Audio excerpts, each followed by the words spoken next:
Hey, this is Emmy with the Funnel Report. At the creativity conference Adobe Max, Adobe announced that it will soon release some major updates to its Creative Cloud applications, including some of its most popular apps, Photoshop CC, Illustrator CC, and InDesign CC. The company is also introducing the first integrated video editing app for social media creators called Premiere Rush CC, which will simplify the video creation process when it comes to sharing on Instagram and YouTube.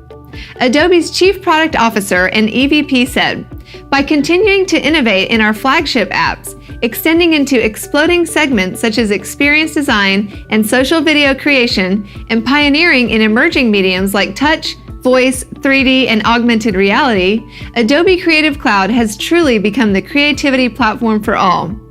Visit techfunnel.com for other stories related to the MarTech industry.